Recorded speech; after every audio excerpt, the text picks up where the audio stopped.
Assalamualaikum warahmatullahi wabarakatuh. Perkenalkan, nama saya Muhammad Erik Sulaksto dengan NIM 2311203. Di sini saya akan menyelesaikan tugas dalam membuat video pada mata kuliah Psikologi Agama. Jadi tugasnya itu teman-teman, kami disuruh menerangkan 3 materi yang sudah dibahas pada semester kali ini di mata kuliah Psikologi Agama. Di sini untuk materi yang pertama, yaitu saya akan menjelaskan tentang memahami jiwa keagamaan pada orang dewasa. Perlu kita ketahui teman-teman, perkembangan psikologi dalam jiwa keagamaan pada orang dewasa itu tergantung pada masa-masanya gitu ya teman-teman. Di sini menurut pandangan psikologis, orang dewasa itu memiliki ciri-ciri kematangan yang mengacu kepada sikap bertanggung jawab. Dan mereka biasanya memiliki 3 ciri-ciri yang sudah menetap atau melekat kepada diri mereka. Yang pertama, dewasa secara fisik. Dewasa secara fisik ini dimana orang-orang sudah reproduksi, telah berfungsi secara optimal yang ditandai dengan reproduksi sperma, baik pada pria dan reproduksi sel telur yang menandai pada wanita. Selain perkembangan sel-sel otot tubuh yang menandakan sekaligus yang membedakan pria dan wanita. Begitu ya teman-teman. Jadi ciri-ciri orang dewasa yang pertama itu dewasa secara fisik. Jadi dewasa itu dibagi menjadi 3. Yang pertama dewasa secara fisik, yang kedua secara psikologis, dan yang terakhir adalah dewasa secara sosial ekonomi. Nah, yang secara fisik tadi sudah saya jelaskan. Tandanya atau ciri-cirinya orang itu sudah dewasa secara fisiknya, itu dia itu sudah reproduksinya itu telah berfungsi secara normal gitu, baik pada pria maupun wanita. Dan yang kedua di sini dewasa secara psikologis. Dewasa secara psikologis ini ditandai dengan kemampuan untuk menyelesaikan masalah dan konflik-konflik yang terjadi dalam kehidupan. Nah, jadi dewasa itu menurut pandangan psikologis tidak hanya tentang umur. Gitu ya, teman-teman. Ketika dia itu umurnya masih di bawah umur menurut pandangan kita atau secara undang-undang dasar, namun ketika dia sudah mampu menyelesaikan masalah-masalahnya sendiri yang terjadi dalam kehidupannya sendiri, maka itu sudah dikatakan dewasa secara psikologisnya. Namun belum tentu secara fisiknya, gitu. Nah, yang terakhir di sini dewasa secara sosial ekonomi. Di sini dewasa secara sosial ekonomi itu ditandai atau memiliki ciri ketika seseorang sudah memiliki kemampuan untuk membiayai kebutuhan hidupnya sendiri, maka itu sudah bisa dikatakan seseorang yang dewasa gitu secara sosial ekonomi. Nah, ketika ada seseorang yang sudah mampu untuk membiayai kehidupannya sendiri tanpa minta lagi kepada orang tuanya, maka itu sudah dikatakan dewasa. Namun dewasanya hanya secara sosial ekonomi. Belum tentu dalam dewasa secara psikologisnya, dewasa secara fisiknya, dewasa secara umurnya. Nah, jadi ketika ketiganya itu digabungkan, maka itulah bisa disebut seseorang yang sudah dewasa. Benar-benar dewasa gitu. Sudah memiliki reproduksi yang baik, itu dewasa secara fisiknya, secara psikologisnya mampu menyelesaikan masalah-masalah dengan bijak, secara sosial ekonominya mampu membiayai kehidupannya sendiri tanpa minta lagi kepada kedua orang tua, maka itu sudah dikatakan dewasa ketika semua tiga-tiganya itu sudah menjadi satu atau melekat kepada diri seorang individu, maka itu sudah dikatakan dewasa. Nah, di sini pasti muncul pertanyaan di otak teman-teman itu, lantas apa sih gitu kan perkembangan yang terjadi pada orang dewasa dalam jiwa keagamaannya. Jadi di sini saya terangkan sedikit dalam pengertiannya. Jadi perkembangan itu adalah serangkaian perubahan progresif yang terjadi akibat proses kematangan dan pengalaman.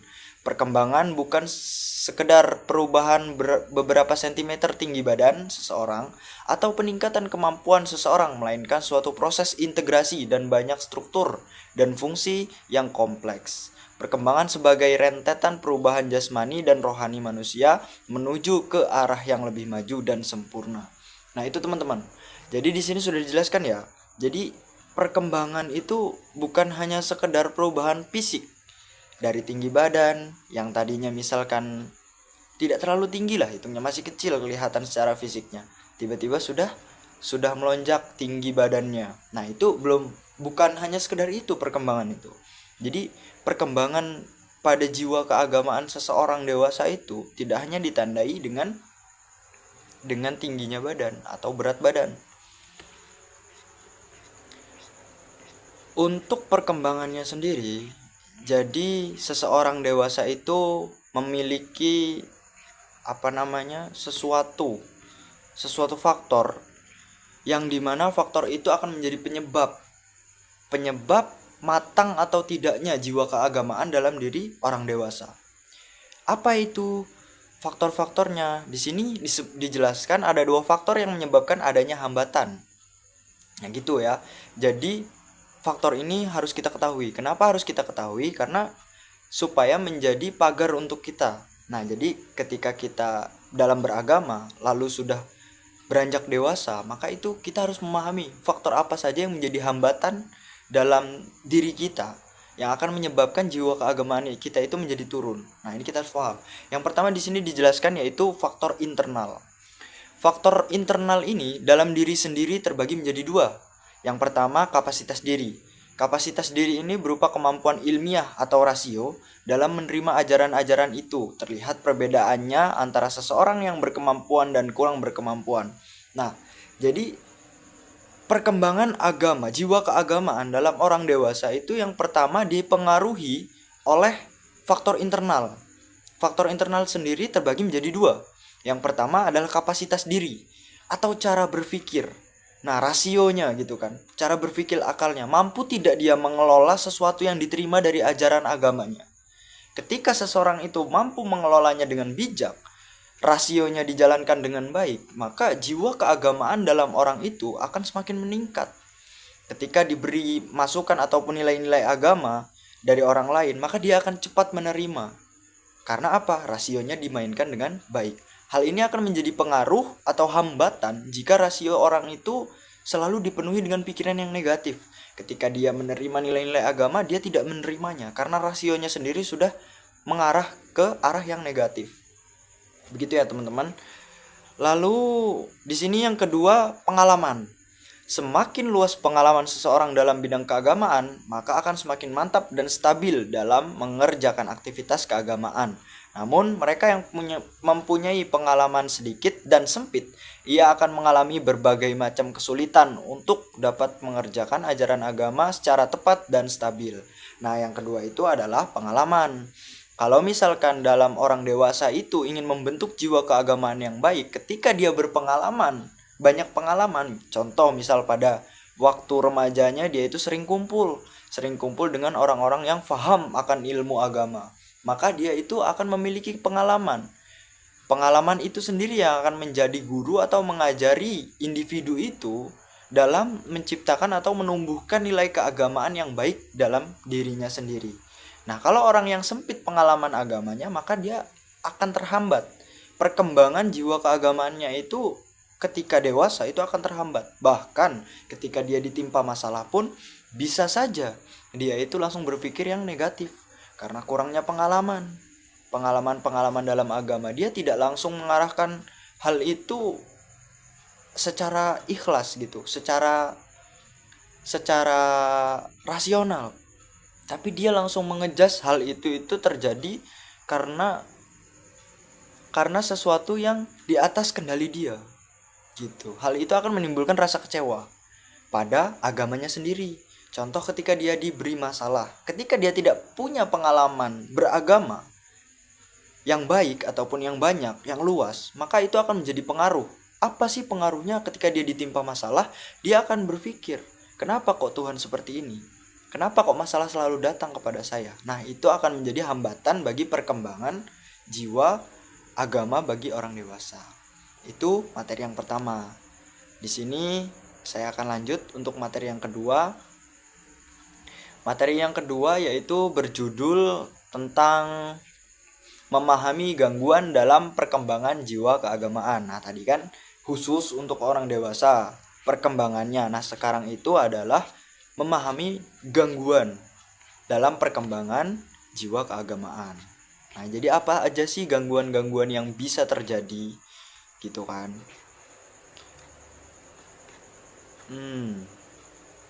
Di sini dalam gangguan-gangguan itu, nah, jadi di sini ada faktor yang menyebabkan gangguan jiwa. Nah, itu. Jadi kita harus paham akan hal ini. Kenapa kok seperti itu? Supaya jiwa kita tetap terjaga. Karena banyaknya orang yang menderita gangguan-gangguan jiwa itu karena dia sendiri tidak paham akan masalah yang dihadapi. Sama seperti yang sudah saya jelaskan tadi pada materi yang pertama. Di sini ada faktor internal. Faktor yang menyebabkan gangguan jiwa itu ada faktor internal sendiri. Jadi ketika seseorang itu tidak mampu menerima masalah yang seperti saya akan katakan tadi, itu akan berpengaruh bagi jiwanya. Bukan hanya sekedar dari agamanya, bahkan jiwanya sendiri pun akan terganggu. Kenapa? Karena dari sempitnya pengalaman pada materi pertama tadi yang sudah saya jelaskan, itu akan membuat kecewa ketika ditimpa masalah. Kenapa kok Tuhan itu selalu seperti ini? Nah, dengan dia itu berpikir selalu negatif, maka itu akan berpengaruh kepada jiwanya sendiri, yang pada akhirnya akan mengakibatkan gangguan pada kejiwaan. Nah, hal ini harus kita hindari, teman-teman. Faktor itu timbulnya dari mana sih? Terjadinya dari mana sih? Dari diri kita sendiri. Jadi yang bisa mengatur, yang bisa menghandle, yang bisa merubah itu diri kita sendiri. Itulah saya katakan tadi, kita harus mengetahui supaya kita tidak terjerumus ke dalamnya. Seperti itu, teman-teman. Untuk yang kedua, faktor eksternal. Nah, di sini faktor eksternalnya ditandai dengan lingkungan dan keluarga. Mengapa demikian? Karena lingkungan keluarga, lingkungan dan keluarga itu adalah sesuatu yang di luar diri kita sendiri. Hal ini akan mengganggu pada kejiwaan kita ketika lingkungan kita atau keluarga kita itu tidak memiliki nilai yang baik di dalamnya. Contohnya, ada yang mengalami broken home. Itu kan faktor-faktor yang menjadi pemicu gangguan pada kejiwaan seseorang. Gitu. Ditambah lagi ketika dia tidak mampu untuk memahami agamanya sendiri, terus adanya masalah dari luar tadi, lingkungan tadi, dari entah itu dari lingkungan sekitar atau dari keluarganya sendiri, maka itu akan menjadi pengaruh yang sangat besar. Contoh ketika ada seseorang yang broken home, orang tuanya bercerai misalkan, bertengkar hebat lalu bercerai, maka ketika dia tidak paham dengan agamanya, nilai-nilai agamanya, ketika diberi masalah seperti itu, akan timbul rasa ibaratnya itu hatinya itu terpukul akan kejadian yang luar biasa yang dihadapinya, yang sedang dijalaninya. Nah, faktor eksternal ini itu juga menjadi pengaruh bagi kesehatan mental kita, kesehatan jiwa kita, psikologi kita. Psikologi kita tidak akan pernah bisa sehat ketika lingkungan kita itu tidak baik. Seperti itu. Apalagi kalau kita tidak mampu untuk menghadapi masalah itu dengan baik. Kurangnya pengetahuan, entah itu dari nilai agama ataupun nilai sosial, cara menghadapi masalah. Ketika kita belum siap akan hal itu, lalu didatangkan dengan hal-hal yang sangat dalam seperti itu, yang sangat besar, maka jiwa kita itu akan kaget, ibaratnya itu. Nah, dari rasa kaget itulah akan menimbulkan gangguan jiwa pada diri seseorang. Makanya ketika kita itu menghadapi suatu masalah, kita harus paham dulu masalah seperti apa yang sedang kita hadapi. Jika masalah itu mungkin kita handle, bisa kita handle, maka kita handle. Kalau sudah memang tidak bisa dihandle, maka kita harus menerima. Bukan hanya menerima, tapi mencari solusi. Jangan berputus asa, jangan langsung memasukkan hal itu ke pikiran. Karena pikiran ini sangat berpengaruh ya teman-teman bagi kesehatan mental. Ketika seseorang itu sudah berpikir hebat, selalu negatif, maka itu akan memunculkan gangguan jiwa ataupun jiwa yang negatif juga. Seperti itu. Mungkin dua itu yang menjadi faktor-faktor gangguan pada kejiwaan seseorang. Yang pertama tadi faktor internal dari diri kita sendiri. Kalau diri kita sendiri selalu negatif, ya maka jiwa kita juga tidak akan pernah sehat. Yang kedua, eksternal, dari luar diri kita sendiri, entah itu lingkungan sekitar maupun keluarga itu juga termasuk lingkungan, karena itu termasuk luar diri kita sendiri, selain diri kita sendiri. Nah, masalah-masalah itu harus kita hindari, harus kita jaga dan harus kita handle. Supaya apa? Supaya jiwa kita selalu sehat dan baik. Gitu teman-teman. Nah, untuk materi yang terakhir, di sini ada materi tentang agama dan kesehatan mental.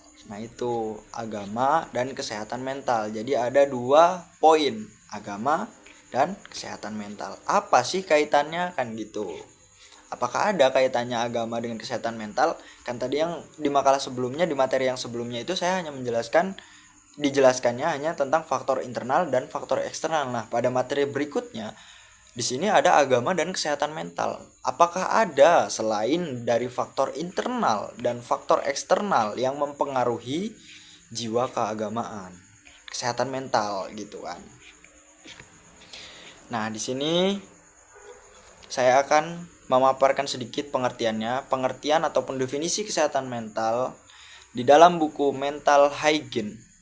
Kesehatan mental berkaitan dengan beberapa hal. Pertama, bagaimana seseorang memikirkan, merasakan, dan menjalani keseharian dalam kehidupan. Kedua, bagaimana seseorang memandang diri sendiri dan orang lain. Dan ketiga, bagaimana seseorang mengevaluasi berbagai alternatif solusi dan bagaimana mengambil keputusan terhadap keadaan yang dihadapi.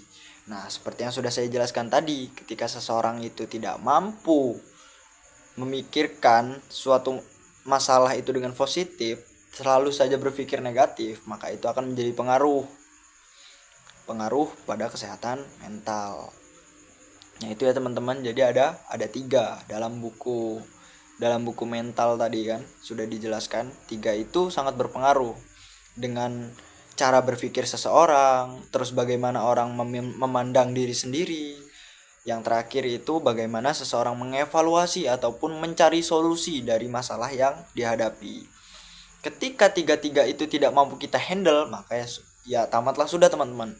Itu akan sangat mempengaruhi kesehatan mental kita. Gitu. Contoh, misalkan seseorang itu tidak mampu berpikir dengan positif ketika menghadapi masalah. Itu akan membuat kita stres. Dampaknya akan menjadi stres. Yang kedua, melihat diri sendiri. Ketika seseorang itu melihat diri sendiri selalu negatif ataupun selalu serba kurang, jadi ketika ada masalah itu dia tidak berpikirnya tidak positif. Dia hanya memikirkan, apakah saya bisa menghadapi masalah ini? Seperti itu. Dia tidak yakin pada dirinya sendiri. Nah, itu akan menjadi pengaruh ataupun gangguan pada kejiwaan kita, pada mental kita. Dan yang terakhir tadi, cara mengambil keputusan dalam menghadapi masalah.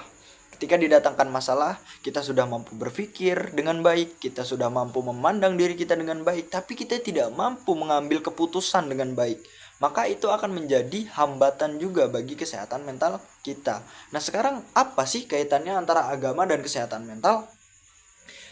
Jadi sudah dijelaskan, agama itu memiliki nilai-nilai positif yang di dalamnya itu mengajarkan tentang menerima, berpikir, ataupun mencari solusi dengan baik. Pasti, entah itu agama manapun, namun di dalamnya itu tetap mengajarkan nilai-nilai kebaikan. Ketika nilai agama pada diri kita itu sudah tertanam dengan baik, kita beragamanya sudah baik, maka itu akan menimbulkan kesehatan mental yang baik. Mengapa demikian? Karena ketika seseorang ditimpa masalah, seseorang yang memiliki agama itu pasti berpikir hal itu sudah terjadi di luar batas kemampuannya, di luar perkiraannya. Maka siapa yang memberikannya itu tidak lain dan tidak bukan adalah Yang Maha Kuasa, ataupun sesuatu yang luar biasa, lebih hebat dari dirinya sendiri. Gitu kan? Ketika nilai agamanya itu kurang baik, maka akan timbul pikiran-pikiran negatif. Dia hanya memikirkan dan menyalahkan Tuhan yang memberikan masalah itu. Kenapa sih Tuhan itu selalu berikan masalah sama saya? Nah, seperti itu teman-teman. Kalau misalkan kita tidak beragama dengan baik, maka dari itu agama dan kesehatan mental ini sangat berkaitan. Ketika agama kita memiliki nilai-nilai yang baik dalam beragama gitu kan, diri kita itu sendiri sudah ditanamkan nilai-nilai agamanya dengan baik dan kokoh, itu pasti mental kita akan selalu sehat. Karena apapun yang terjadi, kita akan selalu memiliki solusi. Mengapa saya katakan seperti ini? Karena sudah pasti di dalam agama itu sudah diajarkan tentang cara berpikir, tentang cara mengambil solusi, tentang cara menghadapi masalah.